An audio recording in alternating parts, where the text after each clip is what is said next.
অপমানের কঠিন প্রতিশোধ নিল বার্সেলোনা। লা লিগায় দারুণ এক ম্যাচে বার্সেলোনা রিয়াল সোসিয়েদাদকে ৪-০ গোলে হারিয়ে শীর্ষস্থান পুনরুদ্ধার করেছে। আগের লিগে রিয়াল সোসিয়েদাদের কাছে হেরে যাওয়ার অপমানের কঠিন জবাব দিল জাভির দল। এই জয়ে লা লিগার শিরোপা দৌড়ে সপ্ত অবস্থান নিশ্চিত করল বার্সা। ক্যাম্প নুতে অনুষ্ঠিত ম্যাচে বার্সেলোনা শুরু থেকেই আধিপত্য বিস্তার করে। মাত্র ১৫ মিনিটেই প্রথম গোল আসে জেরার্ড মার্টিনের পা থেকে।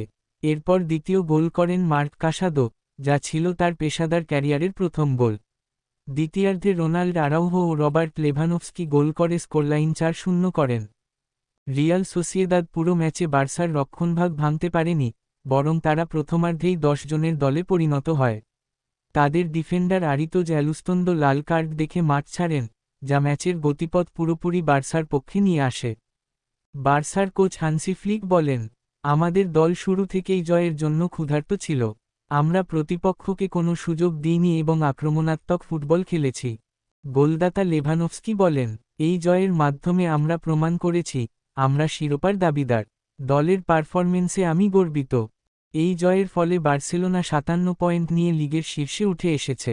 আতলেতিকো মাদ্রিদ ৫৬ পয়েন্ট নিয়ে দ্বিতীয় স্থানে আছে, আর রিয়াল মাদ্রিদ ৫৪ পয়েন্ট নিয়ে তৃতীয় স্থানে নেমে গেছে। এই জয় বার্সাকে চ্যাম্পিয়ন্স লিগ ও লা লিগায় নতুন উদ্যম দেবে।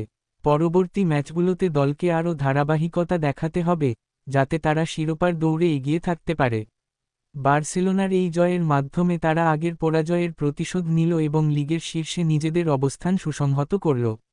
যদি তারা এমনই পারফরমেন্স ধরে রাখতে পারে, তবে লা লিগা শিরোপা বার্সার হাতেই উঠতে পারে।